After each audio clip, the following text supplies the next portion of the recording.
Hello at magandang umaga o di kaya hapon or good evening to everyone. I'm so happy to welcome you again to our fourth edition for our series in learning more of microbiology. Again, this series is entitled Your Microbial Diversity, particularly your prokaryotic cells.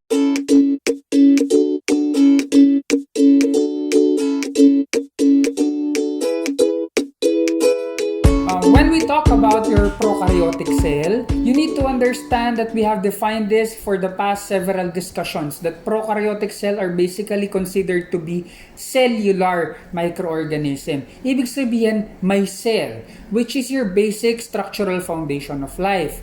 Having that said, you will understand that this prokaryotic cell, despite being simple in structure, they can sustain life on their own.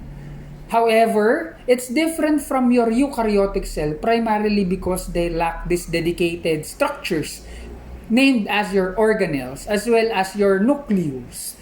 Under the umbrella of your prokaryotic cell, may dalawang subdivisions yan. You have your domain archaea as well as your domain bacteria. Let's start first with your domain bacteria or your bacteria itself. In order for you to somewhat study your bacteria, you need to facilitate identification as well as classification of bacteria. From the previous discussions that we have established the importance of doing this, especially in the field of medicine. Dalawa ang pinag-uusapan natin pag nag-identify tayo at nagka-classify ng bacteria. Number one is your phenotyping, wherein we will study the physical characteristics of your bacteria. And number two will be your genotyping. Pag sinabi nating genotyping, we are basically studying the genetic material or the genetic makeup of our bacteria. This I am pertaining to your DNA as well as your RNA. Naman, punta tayo sa phenotyping. Una nating pag-usapan ang iyong staining. Basically speaking, when we talk about cellular or bacterial cell staining, ang pinag-uusapan natin dito is the component of your cellular wall. There are three major classifications of bacteria according to their strains. Number one, you have your gram-positive bacteria. Number two will be your gram-negative bacteria. As well as number three, those bacteria na wala silang cell wall, kaya hindi mo sila ma-strain. When we talk about straining, isa ang dapat nyong maintindihan bakit ginagawa ang procedure of straining. Basically because if you look everywhere or anywhere around you, it's said to be na may bacteriang present. However, it's not visible to your own eye.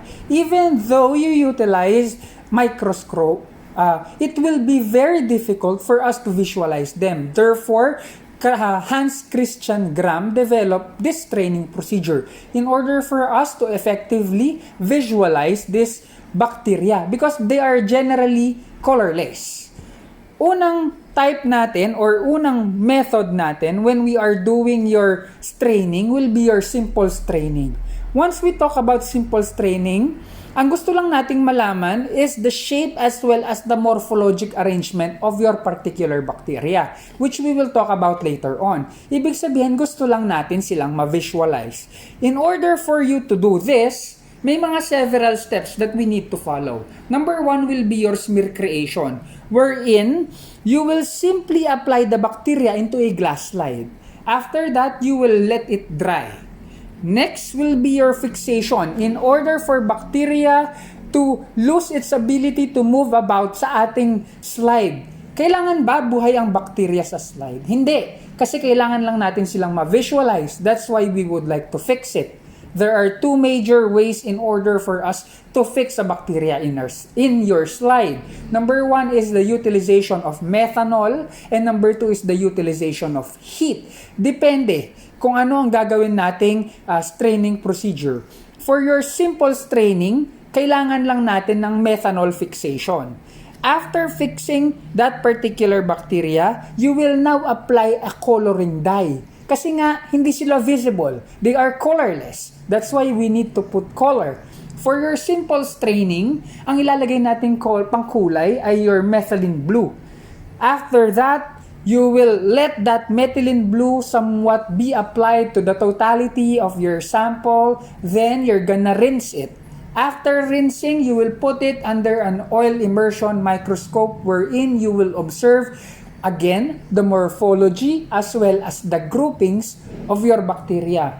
Same din to sa structural staining. However, the purpose of your structural staining is to identify several structures that are unique to your bacteria or several that are unique to group of bacteria.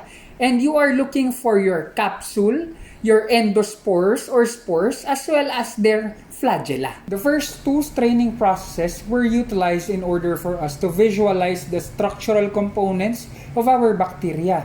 Pero hindi sapat yung identify. We need to classify them. We need to determine which particular group of bacteria does this specific bacteria belongs to. I'm talking about your differential staining. Let's start with your gram staining. Your gram staining would like to basically differentiate one group of bacteria from the other. Ito yung magkakaroon tayo ng gram positive at gram negative. However, how do we perform this staining procedure? The first three processes are identical to other procedures. Number one, we will create our smear or your smear creation wherein you will smear a bacterial culture sa isang flat glass panel. Then we will let it dry. After that will be the process of fixation. Unlike your structural as well as your simple staining wherein they utilize methanol as a fixating agent, we will now utilize heat as our fixating agent. Paiinitan natin sila. We will subject our sample under a heat source. After that, dito nagkakaiba. Kanina, methylene blue ang ginamit. Ngayon, ang gagamitin natin coloring dye na una, because we will utilize multiple dyes, our first dye that will be utilized will be our crystal violet dye. Upon application of your crystal violet dye, maglalagay naman tayo ngayon ng iodine. Then after that comes the process of discolorization. We will discolor. Tatanggalin natin yung kulay na nilagay natin with the use of your acetone. For the utilization of your crystal violet as well as your iodine, we will expose our sample for approximately a minute respectively.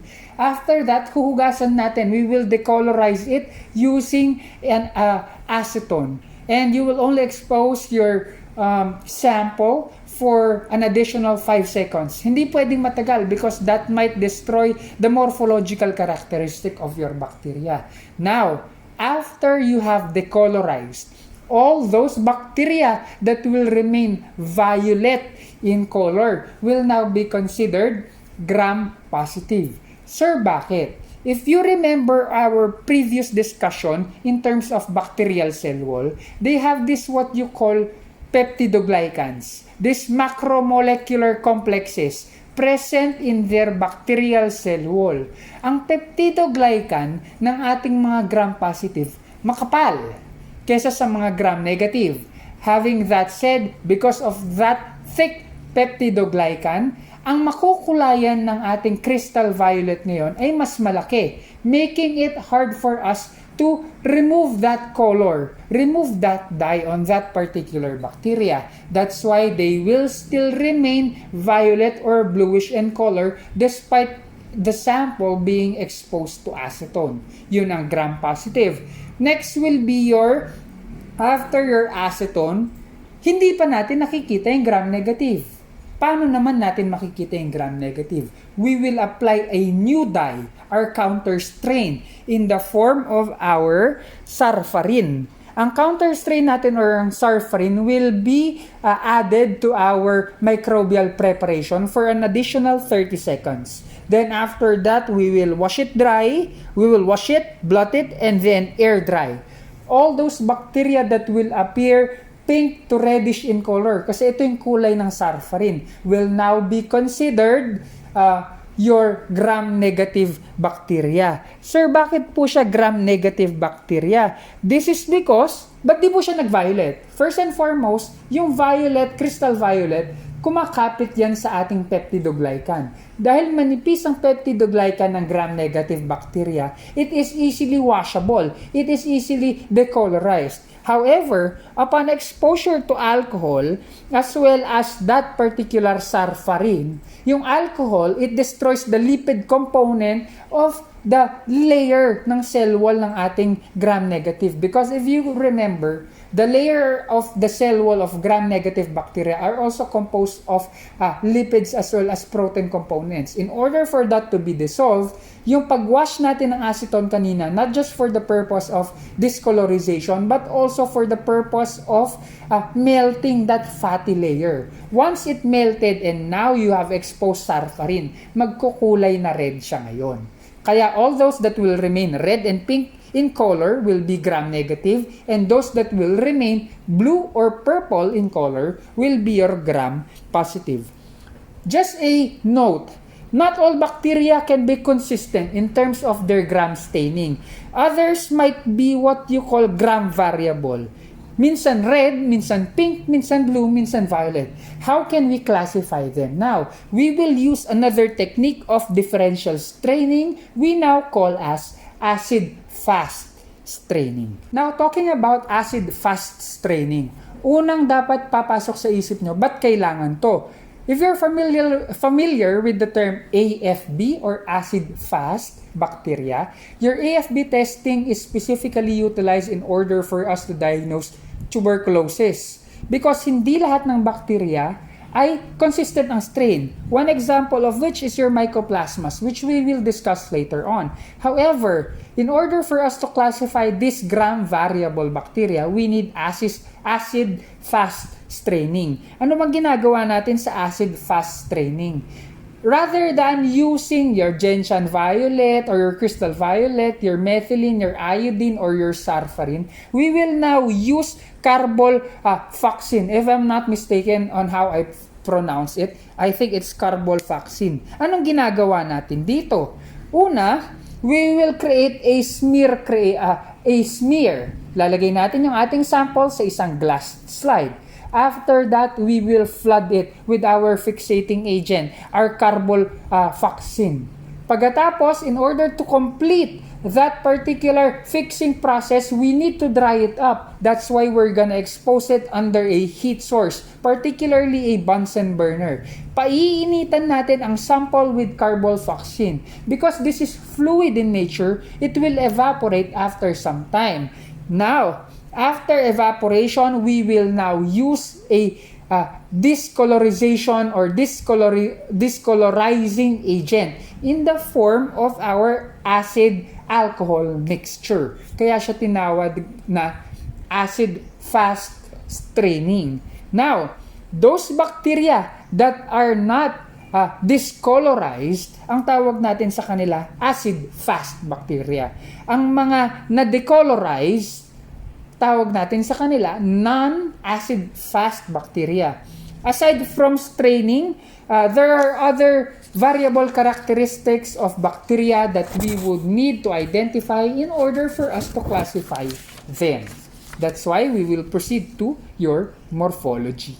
From our previous discussion, we have already talked about this. When we say morphology, we are talking about their characteristic, their shape, their size, as well as their arrangement. That's why pag-usapan natin ngayon, pahapyaw na lang, the shape. Pag sinabi natin coccus or cocci, they are basically spherical in shape.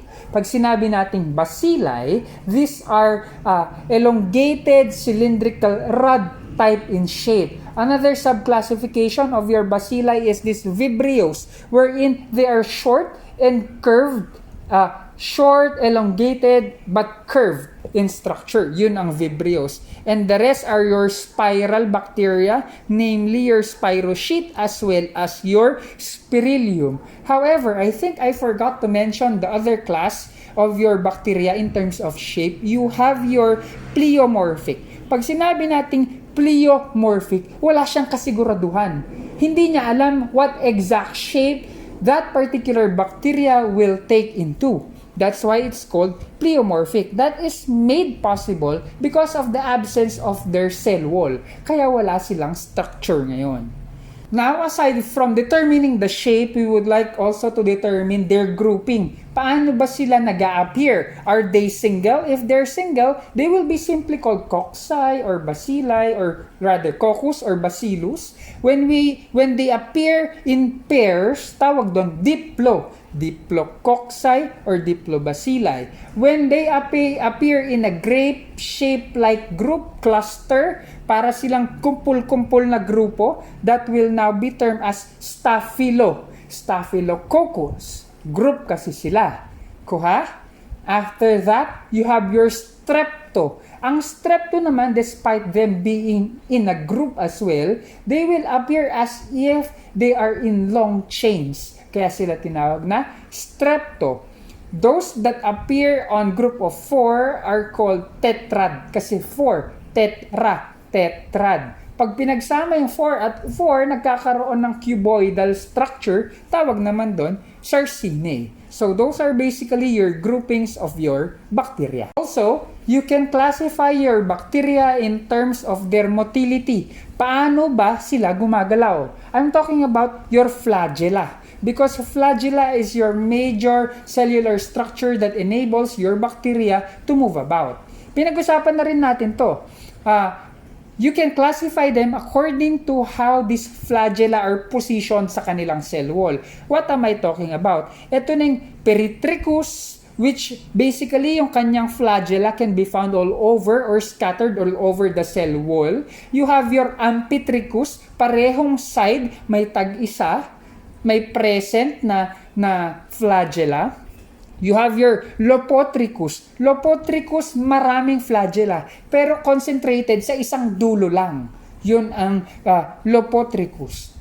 Pag sinabi naman nating Monotricus, from the word itself, mono, iisa lang ang flagella. As if it looks like your sperm cell. Pero hindi bacteria ang sperm cell. Ganun lang ang itsura. May isang buntot, may isang flagella located at the bottommost part or on one side of your bacteria.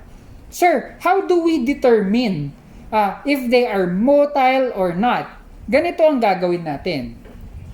For example, this is a stubbing culture, a stick that has multiple amounts of bacteria. I will now have an agar solution, an environment conducive for bacterial proliferation. Ang gagawin natin, tutusukin natin yung agar preparation. Pag natusok natin yung agar preparation, we will now observe after a couple of time. What are you trying to observe? If there is clouding, doon lang sa penetration path. Kung saan mo tinusok, nandoon lang yung malabo. Because clouding of your agar sample will mean bacterial culture. Kaya, if the stub path, yun lang ang clouded, ibig sabihin, your bacteria are non-motile. Kasi nagstay lang sila kung saan sila nilagay. However, if the totality of your agar sample or your agar preparation will now turn or will now change and be clouded, motile ang mga bacteria natin pagka ganon ang naging sample natin. So all you need to understand is that our bacteria can be classified in terms of their motility based from their flagella. If there is turbidity all throughout, if the agar sample is clouded all throughout, motile. If the agar sample may clouding pero doon lang sa puncture or doon sa site of culture, ibig sabihin non-motile. Now that we have talked about motility and rate of reproduction, I would like you to determine or I would like you to understand that you can also classify bacteria according to their ability to colonize as well as the morphology of their colony. What am I trying to say? From our previous discussion, we have understood that bacteria can produce daughter cells through binary fission. Yun yung area kung saan yung kanilang genetic material will subdivide, then the cell will divide. That's what you call binary fission. And the amount of time in order for you to produce two daughter cell from your parent cell, ang tawag doon ay generation time. Now, when we talk about colony, this pertains to a pile of bacteria present in a surface of solid culture medium. Before you have cultured a particular bacteria, wala ka namang nakikita. Or kung meron man, konti lang. Or very minute in number. However, after some time, they were able to germinate and reproduce again through binary fission. After several time, dadami at dadami. Ang tawag natin doon sa group of multiple pile of bacteria present in that particular culture is now your colony. Together with the cell size as well as groupings, this will determine or this will help you classify what kind of bacteria you are now culturing. Now we talk about the requirements for this bacteria to grow, because you can also classify bacteria according to their atmospheric requirements as well as nutritional requirements. Pag-usapan muna natin si atmospheric. When we talk about atmospheric, there are two chemicals or elements that are, very much present sa ating atmosphere. That will be your carbon dioxide as well as your oxygen. Pag-usapan muna natin ng oxygen. Your bacteria can be classified according to their necessity or need or response in an environment filled with oxygen. We first talk about aerobes. Pag sinabi nating aerobes, these are microorganisms that requires oxygen to thrive.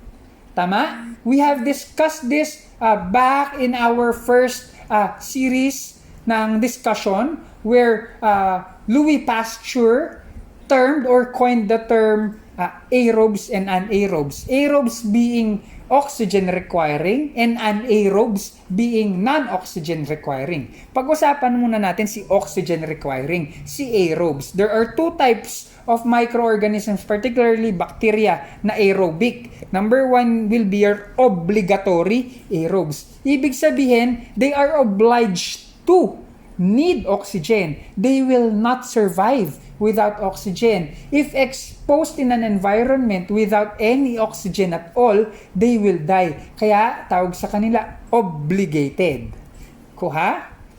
They basically requires oxygen concentration similar to what we have in our room. Parang tao. Kailangan nila ng ganong amount ng oxygen in order for them to thrive. Another type of your aerobes will be your microaerophiles. Pag sinabi nating micro, maliit, konti, aerophiles nangangailangan ng oxygen. Ibig sabihin, compared to obligatory aerobes, this particular bacteria requires oxygen still, however, in minute amounts. Sabi ko pa dito sa lecture ko, approximately a little bit less than what the atmospheric oxygen component or oxygen saturation is. Makakapag-survive sila. But then, in the absence of oxygen, they will still die. We proceed to your anaerobes. Ibig sabihin, hindi kailangan ang oxygen. They do not require oxygen in order for them to thrive. Una natin dyan yung obligated anaerobes. With the presence of oxygen, they will die. Period. Ibig sabihin, they can only survive in an environment that does not have oxygen. That's why, obligatory. Next is aerotolerant anaerobes. Pag sinabi natin aerotolerant, may oxygen sa paligid, hindi nila kailangan, pero hindi sila mamamatay. Ibig sabihin, okay lang silang mag-survive within oxygen-containing environment, but then, they can still thrive without using any oxygen. Aerotolerant. Kaya nilang i-tolerate na may oxygen kahit hindi nila kailangan. Ouch, di ba? Di ka kailangan, pero tolerated ka. Next will be your facultative anaerobes. When you say facultative anaerobes, they can survive either in the presence or in the absence of oxygen. They still do not need oxygen at all, but they can survive up to 21% of oxygen saturation sa kanilang environment. Now that we have tackled your oxygen or your bacteria according to their need of oxygen, there are some bacteria now that will need carbon dioxide on the other hand. Ang tawag natin sa kanila ay capnophiles. Capno means carbon dioxide. Pag sinabi natin capno, dapat ang pumapasok sa isip will be carbon dioxide. These organisms requires carbon dioxide in order for them to live and to reproduce and produce energy. Approximately 5 to 10% of carbon dioxide ang kailangan nila more than sa atmospheric carbon dioxide level na meron tayo. So those are basically your classifications for your bacteria according to your atmospheric requirements. Punta naman tayo sa nutritional requirements. Talking about your nutritional requirements, may mga common at special requirements ang ating mga bacteria in order for them to thrive or survive. You have your common requirements, you have their carbon, hydrogen, oxygen, sulfur, phosphorus, and nitrogen. Basic components that we need in our daily living. As well as special requirements because only selected bacteria or several groups of bacteria will be needing these particular chemicals in order for them to survive, namely potassium, calcium, iron, manganese, magnesium, cobalt, copper, zinc, and uranium. Makikita nyo naman lahat yan sa inyong PowerPoint. Aside from their nutritional requirements, okay, they are termed to be fastidious. Fastidious in a sense that they require a lot of things in order for them to survive. Yun ang mga bacteria natin. Aside from nutritional requirements, atmospheric requirements, we can also classify our bacteria in terms of their metabolical processes or their biochemical components or products. I'm talking about enzymes. Kung ano na po-produce na enzyme ng bacteria, you can classify and differentiate one bacteria from the other groups. Kaya, kailangan din natin malaman ang kanilang pinoproduce na enzyme. Next part of your bacterial phenotyping will be for us to determine its pathogenicity. Pag sinabi nating pathogenicity, ang dapat pumapasok sa ating isipan is the term bacterial virulence. Because bacterial virulence will now determine the bacteria's pathogenicity. What am I trying to say? This is the ability of the bacteria to cause a particular disease or disease condition. Reviewing from our previous discussion, dapat may dalawang cell structure sa mga bacteria na pumapasok sa ating utak. Number 1 will be your glycocalyx and number 2 will be your pili. Pag sinabi natin glycocalyx, this is a surrounding capsule, either a slimy layer or a firm capsule. Anong purpose nito? They give bacteria a quality or an ability to avoid being phagocytized para hindi sila ma-engulf, para hindi sila makain. Because once that this bacteria were phagocytized and enzyme will act upon them, they will surely disintegrate and die. Kaya nga, importanteng malaman ang presence ng capsule. Because this capsule will mean that they will have a longer lifespan. A time for them to reproduce. Kaya kailangan natin silang pag-aralan. Next is your pili. Hindi naman sapat na sila lang ay nagsosurvive sa environment. Kailangan nilang mag-attach sa kanilang host cell or the cell where they will start to proliferate. Ang tawag natin doon, ang gamit nila doon will be your pili. This is the pili is present for the purpose of adherence, and second purpose of your pili will be as sex pili in order for them to germinate or dumami. Again, in the process we call binary fission. Kaya kailangan natin malaman ang pathogenicity ng ating mga bacteria. Also, there is this what you call endotoxins and exotoxins and exoenzymes. These are being produced by your bacterial cell in order for them to affect several host cell. Kaya kailangan natin silang ma-determine because this will now give you an idea on the level or degree on how this bacteria can brought about pathologic changes in your host cell. For example, as humans. Now, tama, because of phenotyping and genotyping, we will be able to classify our bacteria. However, there are some bacteria that lacks the basic characteristic of being a bacteria. Kaya ang tawag natin sa kanila, unique bacteria, or we term them to be rudimentary bacteria. Among these rudimentary bacteria is number 1, ReCAPTCHA. Pag sinabi nating ReCAPTCHA, do not associate ReCAPTCHA with rickets kasi ibang disease condition ang rickets. Rickets is simply the deficiency of vitamin D in our clients. Pag sinabi nating ReCAPTCHA, okay, this particular bacteria basically lacks or basically has a leaky cell membrane. Hindi intact. Parang may tumatagas, leaky in appearance. Because of that, they easily lose their bacterial components in the outside environment. That's why they are now requiring a protector in the form of their host cell. That's why your ReCAPTCHA is also considered an obligatory bacterial pathogen. They cannot survive without their host cell. Again, because of their leaky cell membrane. All diseases caused or brought about by ReCAPTCHA is basically transferred through vectors in the form of your arthropod. Kaya nga tawag sa kanila arthropod-borne bacteria because they can be transferred with lice, with fleas, or even ticks that had contact with host that, well, is infected with ReCAPTCHA. As you can see in the PowerPoint, manifestation of ReCAPTCHA is usually the appearance of rash.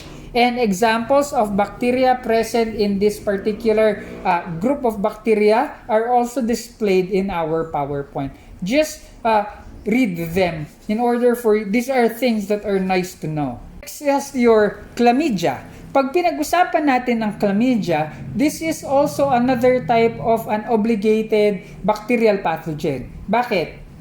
Ito kasi, they have the ability to produce energy. So, kaya nila mag-survive. However, they would rather not use their ATP and use another's ATP. Parasitic talaga. Parang yung classmate mo nun, meron siyang pad paper, pero ayaw niyang gamitin yung pad paper niya. Parasite. Ganon din ang ating Chlamydia. They are able to utilize ATP. However, they would rather or opt to use the ATP of their host cell. That's why they are considered to be pathogenic in nature. Examples of your Chlamydia bacteria are also displayed in this particular PowerPoint. Usually, Chlamydia causes blindness as well as urethritis and also some strains of your pneumonia. Next are your Mycoplasma. Pag sinabi nating Mycoplasma, kanina nabanggit na natin ang term na Mycoplasma when it comes to your Acidfast straining because Mycoplasma is another or a different type of bacteria. They are usually the smallest in terms of your cellular size. Also, they lack and cannot produce cell wall. Sir, ba't di na lang sila classify as bacteria that lack cell wall? Ganito kasi yan. Those bacteria without or cell wall lacking bacteria, they can still produce or have their cell wall. However, they should have an environment conducive to do so. Mycoplasmas, on the other hand, kahit ilagay mo na sila sa pinaka-conducive na environment in order for them to produce their cell wall, they will not produce cell wall at all. That's why they are not considered to be cell-lacking or bacteria that does not have any cell wall at all. What is the importance of this? Formerly, your Mycoplasma are known to be your pleuropneumonia bacteria. They can either be free-living or parasitic in nature. They cause an atypical type of pneumonia as well as genitourinary infection. Ito yung causative agent as well or causative bacteria ng ating tuberculosis, your Mycoplasmas. Also, it's important for you to understand that because Mycoplasma does not have cell wall, those antibiotics that prevent cell wall synthesis won't have any effect on them. Kaya nga, si patient na may tuberculosis na caused ay Mycoplasma tuberculosis ay hindi maku-cure with the use of penicillin because penicillin inhibits cell wall synthesis. Kaya walang effect kasi in the first place, walang cell wall. Kaya dapat nating maintindihan ang mga ganitong types of bacteria. Also, this bacteria cannot be identified or classified using simple gram staining. Primarily because wala silang cell wall. Walang peptidoglycan, walang cell wall, walang gram staining. That's why we opt to use acid-fast staining in order for us to classify these kinds of bacteria. Also, we have your photosynthetic bacteria or this particular bacteria that are able to utilize oxygen to produce their own food source. Ang tawag natin sa kanila ay your cyanobacteria. Unlike your eukaryotic cells that facilitates photosynthesis with the use of plastids, cyanobacteria will have this structure called thylakoids or thylakoids, yes. They are attached to the bacterial cell wall of this cyanobacteria. Within these thylakoids, you have this what you call phycobilisomes. Your phycobilisomes will now be able to harvest light, then utilize this light in order for them to produce their own food source through the process again of photosynthesis. Aside from producing oxygen, they are also required to facilitate nitrogen fixation, where they convert nitrogen gases to ammonia, which can be absorbed sa ating soil. Mind you, ang atmospheric components natin is mostly made up of nitrogen gases. And nitrogen gases, wala tayong benefit doon. That's why we need this kind of bacteria, this cyanobacteria, in order for it to convert nitrogen gases to be in forms that we can utilize. Next is the second domain under the umbrella of your prokaryotic microorganisms. We have talked about the domain bacteriae or bacteria. We will now talk about a little bit of your archaea. Pag sinabi nating archaea, archives, makaluma, sinauna, they are ancient because according to scientists and microbiologists, they existed earlier than the bacteria. Kaya tawag sa kanila archaea. This particular prokaryotic cell are termed or are known to be extremophiles. They are, kumbaga sa tao, they are adventurous. They would like to live in an environment with an extreme stimuli. What am I talking about? Extreme stimuli in a form of excessive heat. They usually live at the ocean bed or those area that will have high pressure or extreme heat. Ang tawag sa kanila ay archaea. Extremophiles kasi sila. Mahilig sila sa extreme conditions. Also, this archaea does not they have cell wall, yes, they possess cell wall. However, within their cell wall, there is no walang present na peptidoglycans. If you can remember kanina, nag-discuss tayo sa bacteria, peptidoglycans are usually present in the bacterial cell wall because this will determine if they're gram positive or gram negative. However, for archaea, may cell wall sila pero walang peptidoglycan. Okay? Those are your domain archaea. Now, to wrap it all up, sa pagtatapos ng ating 4th edition to our series of microbiology online classes, we have talked about prokaryotic, meaning before nucleus. Basically, they lack organelles as well as nucleus. In order for us to study this particular microorganisms in detail, we should facilitate two. Number one will be genotyping, wherein you will study their genetic components. And number two, your phenotyping, wherein you will study their physical characteristics. In order to study their physical characteristics, we started to discuss bacterial staining, wherein we have discussed simple and structural staining primarily to visualize. as well as differential staining in order for us to classify this bacteria. Ang pinag-usapan natin, gram-positive and gram-negative. Si gram-positive, blue or purple. Si gram-negative, red or pink. Si gram-positive, malaki or they have thick peptidoglycan containing cell walls. However, gram-negative has thin. Also, based from our previous discussion, sa cell wall ng ating gram-positive, may teichoic at lipoteichoic particles. Unlike sa gram-negative, wala. Anong meron sa gram-negative? Meron naman silang lipopolysaccharide present on their cell wall. However, sa ating mga gram-positive, wala. We have also discussed your acid-fast training. Pagka may non-discolorized, ang tawag natin sa kanila ay acid-fast bacteria. Kapag ka naman na-discolorized, tawag natin sa kanila ay non-acid-fast bacteria, primarily utilized for determining mycoplasmas or those bacteria that are said to be gram variable.